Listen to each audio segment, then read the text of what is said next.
Hey, what's up, guys? Somebody here. Nigeria! Bring it on. Let's go. That's how it goes? They keep asking about the best when they know it's me. Okay. Asking about the rest when they know it's me. Straight in, I guess. You know it's me. Ladies and gentlemen, this is the fourth show, guys. The fourth show since the AFCON started. We're in the semifinals of the AFCON. Bafana Bafana are still there. They're still there. It's incredible. Like, this team, what they've done, they've really overachieved. And listen to this one. This is the first team since 2000 to reach the semifinals of the AFCON. So the last time we did it was in the year 2000. I was in grade 2. I mean, you just think of all the great players we've had in that time, and you're like, we never reached the semis? And that's how big of an achievement these players are doing. Majority of them playing in the DStv Premiership.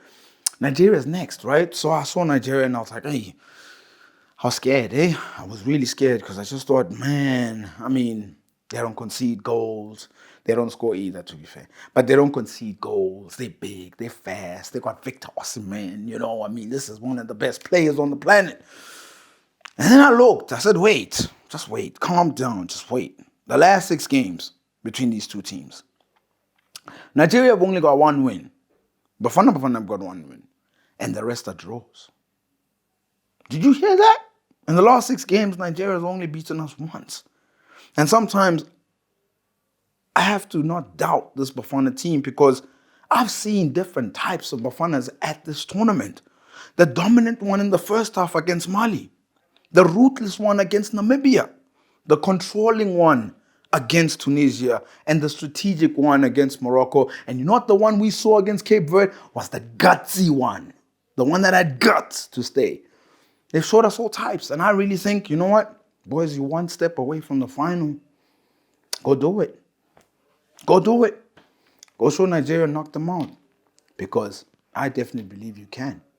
A player with DStv Premiership experience, Polokwane City, and upset the mighty Orlando Pirates in 2016. Thabiso Semenya is in the building. You might want to hear what he says about Pesitao in this chat. Another big guest on Playing the Field with Shakes, a former DStv Premiership player, Platinum Stars, Baroka, and as well as Polokwane City. Thabiso Semenya, Dinsa. I do not Shakes. Why not? No, get sharp, man. Tell me something, man. How are things going? Or grand? How are things, man?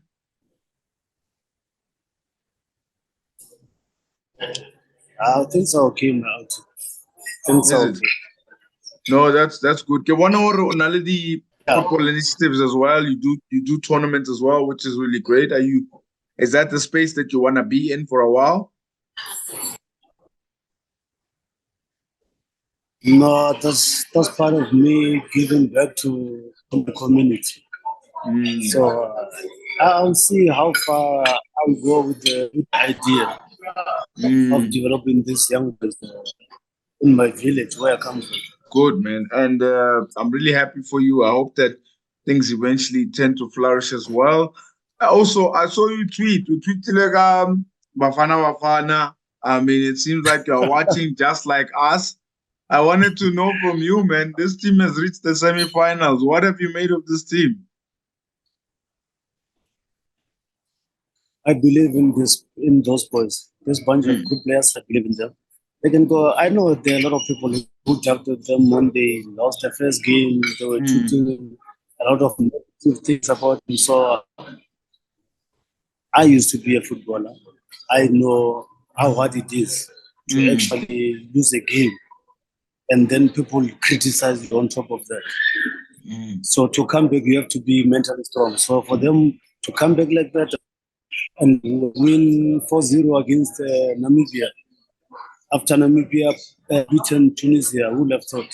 So it was very difficult. So the hard work of course, I'm still saying they're a bunch of good players there. No, I mean, you speak about Renon Alberto that was criticizing them.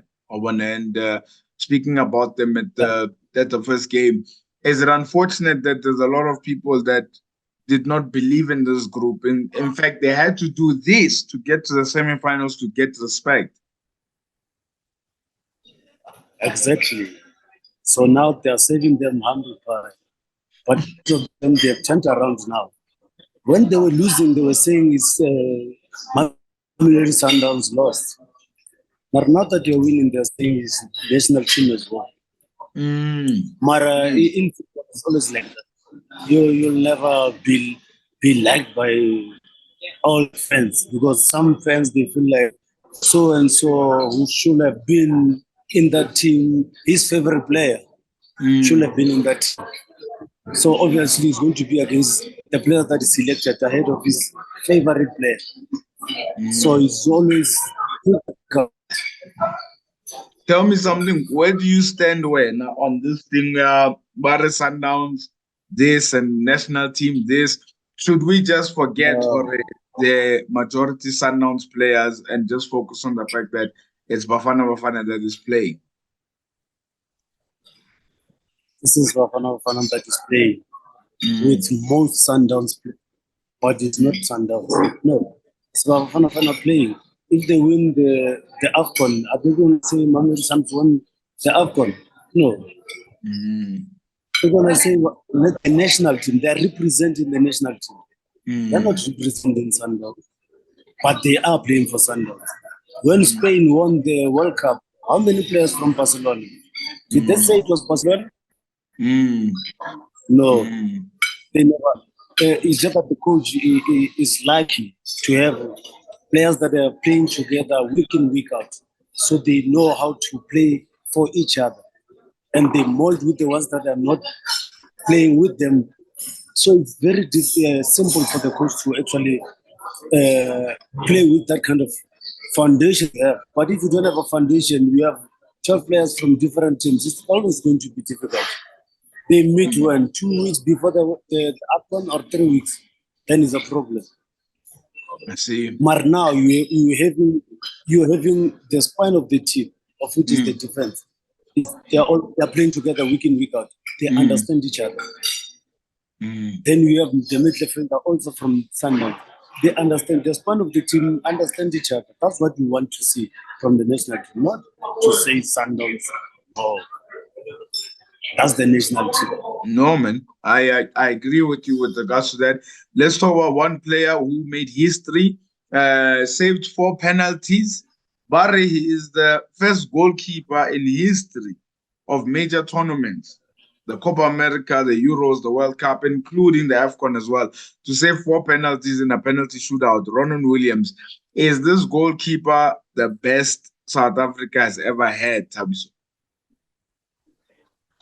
I can't say it's the best we have ever had. We had Andre Rand, we had Roger Sa, we had Itumele Konya at his prime, who was doing the same thing that this young boy is doing. Let's not compare with anyone else. Let's enjoy him actually doing what he's doing for the national team.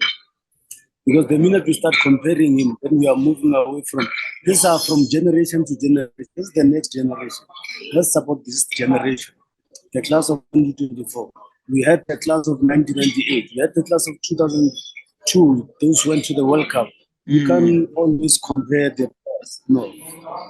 They are playing in a different era, different dynamics, different philosophy, different coaches. So it's not to be like that. No, man, I hear that. I definitely do. And I'm so happy that this country's been blessed, because you mentioned Dumoulin Kune, we had Andre Aronson. So we also had Brian Baloyi as well. That was a really good goalkeeper as well. And to see it continuing, it is great to see that. Now, I agree. There's also another player that I want to ask you about, who is one of our best players in the national team. But when you look at how the tournament has gone, I don't think he's really lived up to the billing. Percy Tau, man. What do you think is going wrong with him at this tournament? Or what do you think it is? Do you think it's just he's performing well? What do you see it in your eyes? I think for now, he's trying to do too much. Yeah, he's trying to do too much. And the minute you try to do too much in football, you end up not being your best. I know maybe because things are not going well. I can't say it's form. I'm just saying things are not going well for you. The best you can do just to help the team and not do what we know what we can do. Sometimes if you are trying to do too much, you end up making too many mistakes. Then you are out of the game. Already your form is down, so you have to play as simple as you can. I mean, the coach took him off in the second half against Cape Verde. Nigeria is coming next. Do you start Percy Tau against Nigeria? I will start him. If things don't go his way, then I take him. Unlike you put him on the bench. If things are going well, do you think you can put him in? I don't think it's someone that is not up to his best form on the bench. No, I wouldn't do that. I will start with him. If things are not going well for him, then I know I have backup then. But if you put him as a sub and things are not going well, whatever already you have used, you're not supposed to use. I see. And also, you played in this position. Only defensive midfield as well that you could play. I mean, Mvala Lekekana. I'm sure you must be proud about performing in the defense. Those are the backbone of that team. Hey, Lewis, that's straight. Water straight. And the other thing, they're playing together, even at club level. They're playing together. They have the understanding. With the keeper behind them, playing with them as well. You see, you still like that's fine. It's still okay. And no, they must make you proud. I'm sure, nah? Very, very, very. No, then tell me something now. The last couple of questions I have: how we know now how we're gonna play against Nigeria? How are we gonna do? What's the best way to play against Nigeria? I was on the road, so I haven't watched their last game, Nigeria. The game that they just won against Angola. I thought maybe Angola was going to beat them because I've been watching Angola. So I don't know how they played Angola. I can't really say which players did they change, which players that they gonna. Yeah, I didn't watch their last game. Maraskir, what's your history in Nigeria? The players are big. The players are probably taller than us or bigger than us. They may be fast at times. Maybe we're better than them with the ball on the floor. Maybe they're better than us with the ball in the air. How would you play against a Nigerian team that's very physical? The Nigerian team, the way we've been playing, that ball at the back, but we need to be more quick when we attack. Because big players, mostly they're not the fastest, especially the center backs. They're not the fastest. So we need to play. If we play long ball, they're gonna win physically. So it's not going to work if we go long balls. It's not. Let's play football like the way we've been playing.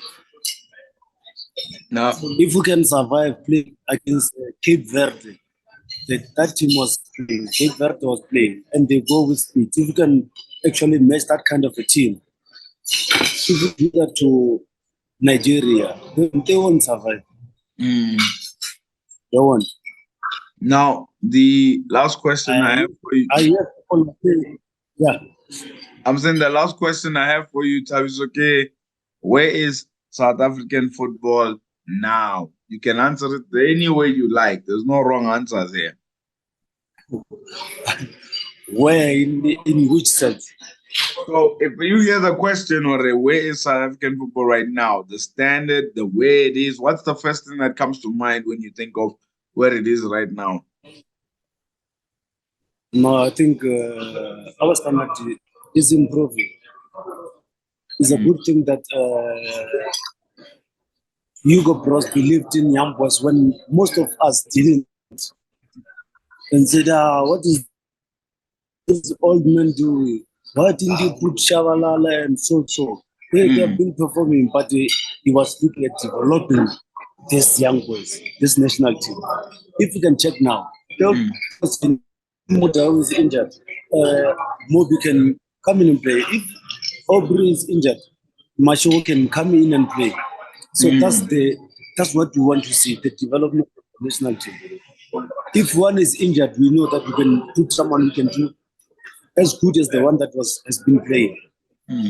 I think we are heading in the right direction. But we know that we are not a patient nation. We are not. After first game, they will say, yeah, the coach must go. The flight, is there any direct flight from Cote d'Ivoire to Belgium? After first game, so I'm like, Hey, it's hectic, yeah? And then, all right, man, Thabiso, I just want to say, it's hectic. yeah, it's hectic, man. I just want to say thank you for coming onto the show. I really appreciate it. I think you're one of the nicest guys in football. What surprises me is that you played a lot of your football calling Pop, or you didn't like Gauteng, or what was the problem with Gauteng? I played what? You A lot of played your football. football calling Bobo a lot of the time. I'm surprised or no Gauteng, Pretoria or Joburg. No, I never said I didn't want to come. In football, you need to be scouted to come there, or people must show interest in you for you to go there. And to correct you, I didn't play my football. I finished my career in Limpopo. All my life, I've always been on the road. Well, we'll get to the Platinum Stars as well, eh? Exactly. I went to Christian Stars, Carrera Kings. Then I went to Platinum Stars. I played for 6 years. Then I came back to Limpopo. That's when I played Limpopo. Then I played for Polokwane, Maroka. Then I went back to Polokwane City again. Would you have gone to Gauteng if there was an offer there? Yeah, I was supposed to go to Highlands Park, but our negotiations they didn't go well. When Dogama was there, I went there. I was training with them. So, but we didn't agree. Then that's when I went to Baroka. Oh wow! Okay. Yeah. Before I went to Highlands Park, but we couldn't agree on personal terms. Then I was like, I can't stay in Gauteng and get so little money. Then I must move. I must move in between the provinces. Yes. The money will be finished by the toll gates. 400. Money is finished.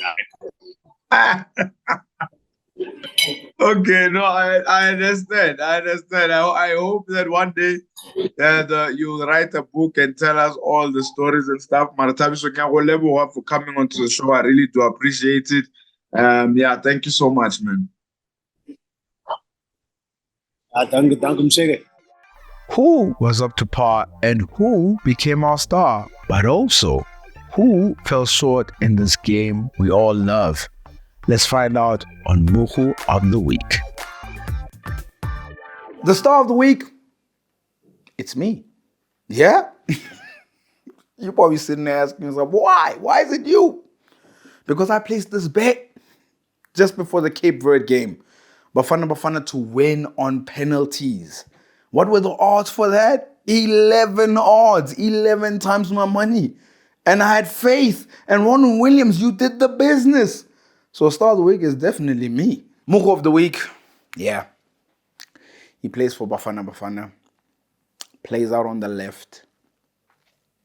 Percy Tau, yeah. You guys are probably saying, but why? We won, we into the semis.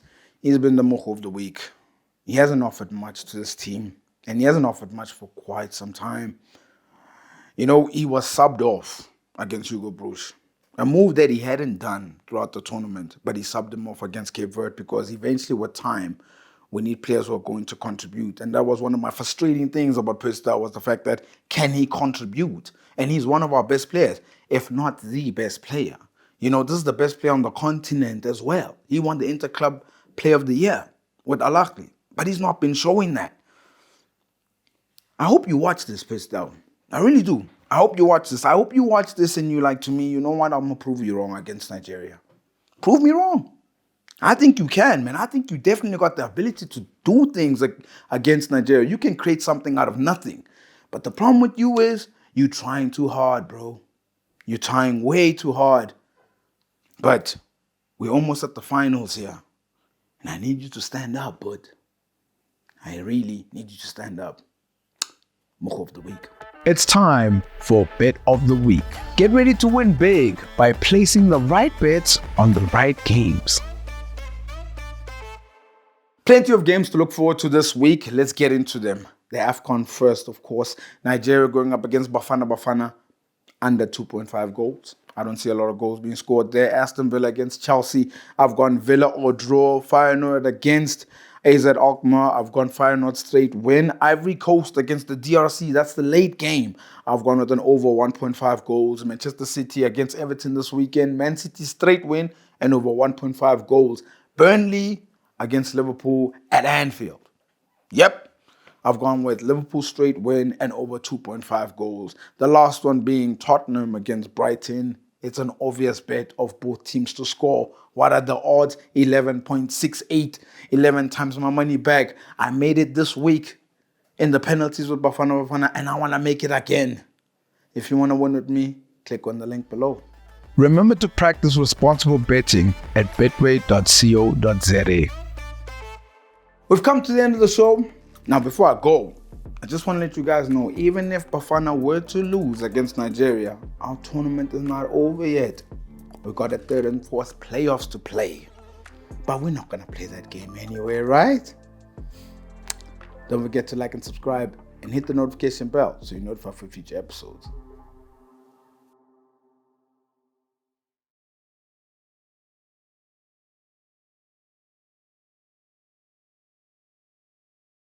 At a stage, I just looked up and closed my eyes, and the tears started running down my face.